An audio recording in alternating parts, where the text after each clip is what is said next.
सभी का आपके चैनल स्टडी केंद्र पर एक बार फिर से स्वागत है। आज मैं होम साइंस का CUET पीजी का एक और मॉडल पेपर लेकर हाजिर हूँ। इस मॉडल पेपर में मैंने उन प्रश्नों को सम्मिलित किया है जो आपसे के सिलेबस में टॉपिक से संबंधित हैं और आपकी परीक्षा में महत्वपूर्ण भूमिका निभा सकते हैं। तो इस टेस्ट सीरीज़ को शुरू से अंत तक जरूर से देखिएगा और वीडियो कैसा लगा आप हमें कमेंट करके ज़रूर से बताइएगा। आइए तो प्रश्नों को स्टार्ट करते हैं। ध्यान दीजिएगा, ये जो वीडियो है ये CUET PG UG के लिए भी इम्पॉर्टेंट है, साथ ही साथ जो आपका सोशल साइंस का B.Ed का पेपर होने वाला है उसमें भी इससे संबंधित प्रश्न आ सकते हैं, क्योंकि उसमें भी होम साइंस से रिलेटेड प्रश्न पूछे जाते हैं। तो ये होम साइंस का जो टेस्ट सीरीज़ है यह सोशल के जो B.Ed के बच्चे हैं उनके लिए भी इम्पॉर्टेंट है। तो आइए प्रश्नों को देखते हैं। इसमें से कुछ प्रश्न जो हैं सोशल साइंस के B.Ed में पूछे गए भी हैं। तो आइए प्रश्नों को देखते हैं। प्रश्न सबसे पहला हमारा कह रहा है कि निम्नलिखित में से कौन सा पहलू कार्यक्रम नियोजन से निकटतम से संबंधित है। तो देखिए, कार्यक्रम नियोजन से जो निकटतम रूप से संबंधित है वो हमारा कार्य योजना होता है और साथ ही साथ काम का कैलेंडर। तो हम इसमें मान सकते हैं कि हमारा ऑप्शन A और B यहाँ पे एक सही हो जाएगा। ध्यान दीजिएगा, जो कार्य नियोजन होता है यह सर्वप्रथम हम इसमें क्या करते हैं कि योजना बनाते हैं और फिर कार्य को तय कर उसका क्या करते हैं, कैलेंडर तैयार करते हैं। कैलेंडर तैयार करने का मतलब कि लाइन बाय लाइन हम कौन कौन से कार्य को करेंगे, कौन ज़्यादा महत्वपूर्ण है, जो सबसे पहले होना चाहिए, फिर उसके बाद कौन सा कार्य महत्वपूर्ण है, फिर उसके बाद कौन सा कार्य महत्वपूर्ण है। इस आधार पे निर्धारण करते हैं कार्यों का। नेक्स्ट प्रश्न देखिए। प्रश्न है, संचार में विश्वसनीयता का अर्थ है। तो यहाँ पे अर्थ क्या होगा, तो पहला तो हमारा ऑप्शन नंबर A सही हो जाएगा, विश्वसनीयता, और दूसरा हमारा सही होगा कि C वाला सही हो जाएगा, पूरा। यानी संचार में विश्वसनीयता का अर्थ A और C होगा। तो हमारा A और C ऑप्शन किस कूट में है, तो यहाँ पे ऑप्शन नंबर 2 हमारा सही हो जाएगा, A और C। यानी कि संचार में विश्वसनीयता का अर्थ है पूर्ण भरोसेमंद संचार। नेक्स्ट प्रश्न है कि निम्नलिखित में से किस खाद्य पदार्थ में ग्लूटेन नहीं है। तो आप लोगों को पता होगा कि ग्लूटेन किस में पाया जाता है। ग्लूटेन एक प्रोटीन का नाम है जो कि मुख्य रूप से गेहूं में पाया जाता है। तो जाहिर सी बात है, जब ये प्रोटीन गेहूं में पाया जाता है तो किस में नहीं पाया जाएगा। तो चावल के आटे में ये नहीं होगा, बेसन में भी ये नहीं होगा और साथ ही साथ तिल में भी ये नहीं होगा। तो हमारे जो यहाँ पे ABCD होना चाहिए था, ध्यान दीजिएगा। तो ऑप्शन B, C और D में ग्लूटेन नहीं पाया जाता। तो ऑप्शन नंबर हमारा 4 सही हो जाएगा कि इसमें ग्लूटेन नहीं पाया जाता। नेक्स्ट प्रश्न देखिए, कथन अभिकथन से संबंधित है। आपके NTA के एग्ज़ाम में ऐसे प्रश्न बहुत ज़्यादा आते हैं, तो प्रश्नों को ध्यान से पढ़ा कीजिए और फिर उसको सही ऑप्शन सेलेक्ट कीजिए। प्रश्न अभिकथन कह रहा है कि प्रचुर मात्रा में फलों और सब्जियों का सेवन व्यक्तियों में कुछ कैंसर से बचाता है। तो ये बात तो सही है, हमें फलों और सब्जियों का अधिक से अधिक, मौसमी फलों और सब्जियों का अधिक से अधिक सेवन करना चाहिए। दूसरा कारण कह रहा है कि फलों और सब्जियों में मौजूद एंटीऑक्सीडेंट मुक्त कणों को हटाने में मदद करते हैं। तो ये भी बात सही है कि जो एंटीऑक्सीडेंट होता है वो हमारे बॉडी के लिए बहुत ज़रूरी होता है और ये विभिन्न प्रकार की बीमारियों को दूर करता है हमारे शरीर से।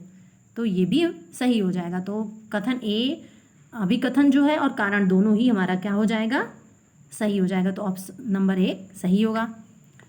नेक्स्ट प्रश्न देखिए। प्रश्न कह रहा है कि GOTS स्टैंडर्ड्स हैं। तो ध्यान दीजिएगा, GOTS स्टैंडर्ड्स क्या होगा। यहाँ पे ऑप्शन नंबर 3 हमारा सही हो जाएगा, ग्लोबल ऑर्गेनिक टेक्सटाइल स्टैंडर्ड्स। ये क्या होता है, ध्यान दीजिएगा। तो यह एक अंतर्राष्ट्रीय स्तर पर मान्यता प्राप्त ऑर्गेनिक टेक्सटाइल मानक है। ऑर्गेनिक का मतलब आप समझते ही हैं, प्योर रूप से नेचुरल। तो ये, और ध्यान दीजिएगा कि ये जो GOTS स्टैंडर्ड्स है इसकी स्थापना कब की गई थी, ये भी पूछा जा सकता है। तो इसकी स्थापना 2006 में की गई थी। नेक्स्ट प्रश्न देखिए। प्रश्न कह रहा है कि उन्नत भारत अभियान किसको समर्थन करता है। तो ध्यान दीजिएगा, जो उन्नत भारत अभियान है यहाँ पे ऑप्शन नंबर 3 हमारा सही हो जाएगा।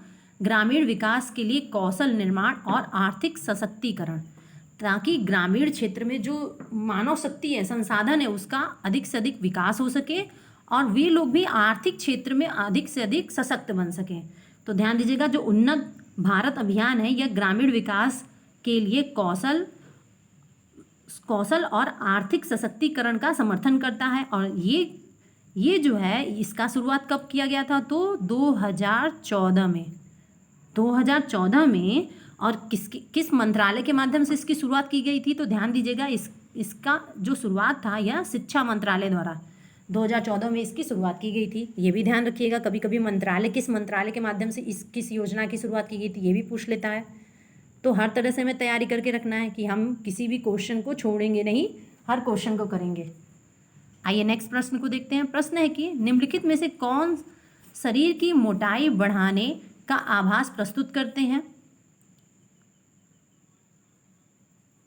तो ध्यान दीजिएगा, शरीर की मोटाई बढ़ाने का आभास जो प्रस्तुत करते हैं, तो विभिन्न प्रकार के कॉलर और कफ, तो ये सही है।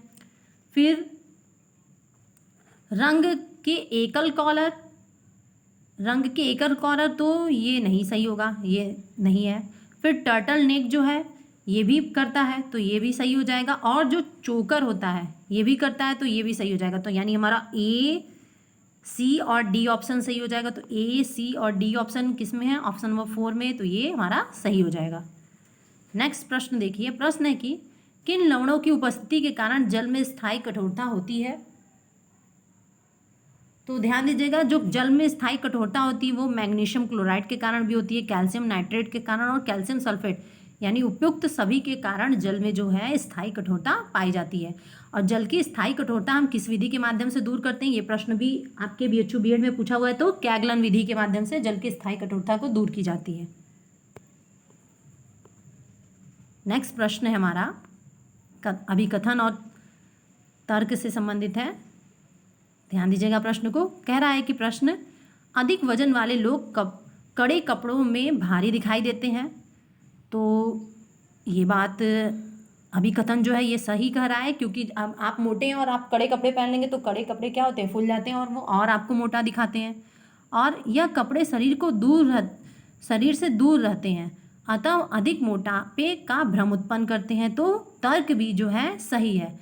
अब कोई व्यक्ति 10 इंच का चौड़ा है तो कपड़े 2 इंच और फूल जाएंगे तो वो 12 से 14 इंच का दिखने लगेगा, तो जाहिर सी बात है वो और मोटा दिखने लगा। तो यहाँ पे हम कहेंगे कि अभिकथन और तर्क दोनों सही है। तो यहाँ पे हमारा ऑप्शन नंबर जो है 4 सही हो जाएगा कि ए और आर दोनों सही हैं और ए की व्याख्या सही व्याख्या है। नेक्स्ट प्रश्न देखिए। प्रश्न कह रहा है कि किसी कार्य का ब्लूप्रिंट कहलाता है। तो किसी कार्य का जो ब्लूप्रिंट का मतलब कि पूरा उसका खाका तैयार करना, कैसे करना है, क्या करना है, किस कार्य को, तो ये आपका हो जाएगा ऑप्शन नंबर 1 योजना, कैसे कार्य को करना है।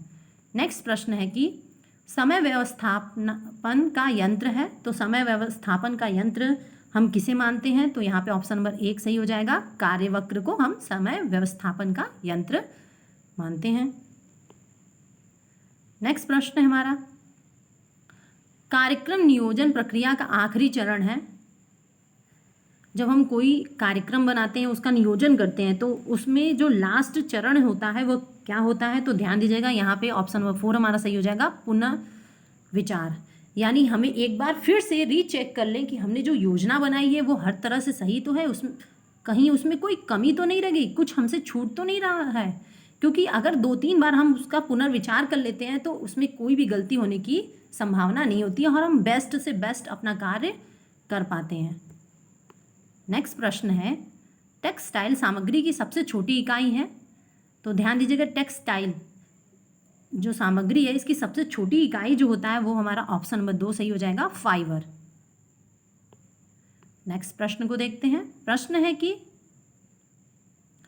जब किसी सामाजिक घटना या व्यवहार प्रतिमान का अध्ययन कई निरीक्षणकर्ता मिलकर करते हैं तो वह किस निरीक्षण विधि का प्रयोग करते हैं?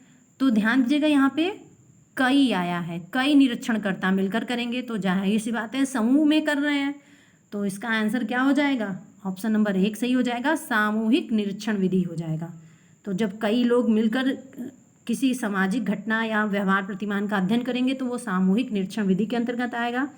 और इस निरीक्षण विधि में ध्यान दीजिएगा, नियंत्रित तथा अनियंत्रित विधि के गुण होते हैं, यानी इसमें नियंत्रित और अनियंत्रित दोनों विधियों के गुण सम्मिलित होते हैं। नेक्स्ट प्रश्न को देखिए। प्रश्न है कि व्यक्तिक अध्ययन विधि यानी केस स्टडी मेथड के जो जन्मदाता है वह कौन है? तो ध्यान दीजिए, जो केस स्टडी मेथड है उसके जन्मदाता जो हैं फ्रेडरिक प्ले हैं। ऑप्शन नंबर हमारा 1 सही हो जाएगा। फ्रेडरिक प्ले जो हैं ये केस स्टडी मेथड के जन्मदाता हैं, याद रखिएगा, प्रश्न पूछ सकता है। नेक्स्ट प्रश्न है, खाद्य पदार्थों में रासायनिक अभिक्रिया को त्वरित करने में निम्नलिखित में से कौन जैविकीय उत्प्रेरक के रूप में कार्य करता है? तो ध्यान रखिएगा, जो खाद्य पदार्थ हैं वो जो रासायनिक अभिक्रिया को त्वरित करने में और उनके जैविकीय उत्प्रेरक में जो महत्वपूर्ण भूमिका निभाता है, कार्य करता है, वो होता है ऑप्शन नंबर डी हमारा सही हो जाएगा, एंजाइम जो होते हैं। नेक्स्ट प्रश्न है कि वस्त्र का प्राचीनतम रूप कौन सा है जिसका चटाइयाँ और टोकरियाँ बनाने में भी उपयोग किया जाता है? तो ध्यान दीजिएगा, वस्त्रों का प्राचीनतम रूप जिनके माध्यम से हम चटाई और टोकरियाँ भी बनाते हैं, तो वो कौन सा रूप है? तो यहाँ पे ऑप्शन नंबर बी हमारा सही हो जाएगा, बुनाई। बुनाई के माध्यम से हम चटाइयाँ और टोकरियाँ भी बनाते हैं, ये प्राचीनतम रूप है। नेक्स्ट है, कलमकारी साड़ियों के लिए कौन सा स्थान प्रसिद्ध है? तो ध्यान दीजिएगा, जो कलमकारी साड़ियाँ होती हैं इसके लिए जो हमारा ऑप्शन नंबर 1 है आंध्र प्रदेश, ये प्रसिद्ध है। ध्यान दीजिएगा, जो कलमकारी साड़ियाँ होती हैं यह श्री कलाहट्टी तथा मछलीपट्टम शैली में बनाई जाती है। और ये जो श्री कलाहस्ती है, ध्यान दीजिएगा, श्री कलाहस्ती, इसमें क्या होता है, इस कला में जो हिंदू धर्म के जो पौराणिक देवी देवताओं हैं उनके चित्र बनाए जाते हैं। और जो मछलीपट्टम है इसमें क्या बनाया जाता है? तो इसमें मछली की आकृति, मोर और विभिन्न पक्षियों के चित्र बनाए जाते हैं। तो ये साड़ी भी लोग, ये ट्रेडिशनल साड़ियाँ होती हैं आंध्र प्रदेश की, जो पूरे भारत में लोग बहुत पसंद करते हैं और पहनते हैं, और साथ ही ये देश विदेश में भी प्रसिद्ध हैं। आइए नेक्स्ट प्रश्न को देखते हैं। प्रश्न है कि इनमें से किसके अपघटन से ग्लूकोज के 2 अणु बनते हैं? तो ध्यान दीजिएगा, यहाँ पे ऑप्शन नंबर 2 सही हो जाएगा, माल्टोज। माल्टोज के अपघटन से ग्लूकोज के 2 अणु बनते हैं। और जो माल्टोज होता है यह एक डाइसैकेराइड है। माल्टोज क्या है? यह एक डाइसैकेराइड होता है। और जो सुक्रोज होता है, सुक्रोज के अपघटन से एक अणु ग्लूकोज का तथा एक अणु फ्रक्टोज का बनता है। ध्यान दीजिए, जो ये सुक्रोज होता है इसका जब अपघटन होता है तो इसके अपघटन से एक अणु ग्लूकोज का बनता है और एक अणु जो होता है फ्रुक्टोज का बनता है, ध्यान रखिएगा। नेक्स्ट प्रश्न है हमारा, वसा जो सामान्य तापक्रम पर तरल होती है, कौन सी, ये इनमें से कौन सा ऑप्शन सही होगा जो वसा है और सामान्य तापक्रम पर तरल होती है? तो ध्यान दीजिएगा, यहाँ पे ऑप्शन नंबर 3 हमारा सही हो जाएगा, जो तेल है। तेल क्या है? वसा का ही एक रूप है और ये क्या होती है? सामान्य तापक्रम पर तरल रूप में होती है। तो आज का वीडियो आपको कैसा लगा हमें कमेंट करके ज़रूर से बताइएगा, और वीडियो को लाइक ज़रूर से करिएगा। हमने बहुत मेहनत से ये मॉडल पेपर बनाया है, और अभी तक जिन बच्चों ने हमारे चैनल को सब्सक्राइब नहीं किया तो हमारे चैनल को सब्सक्राइब कर लें, ताकि हम होम साइंस के वीडियो इसी तरह लाते रहें। हमें मोटिवेशन करने के लिए ज़रूर से लाइक एंड सब्सक्राइब करें हमारे चैनल को। हम आगे भी होम साइंस से रिलेटेड वीडियो अपलोड करते रहेंगे। Thank you everyone.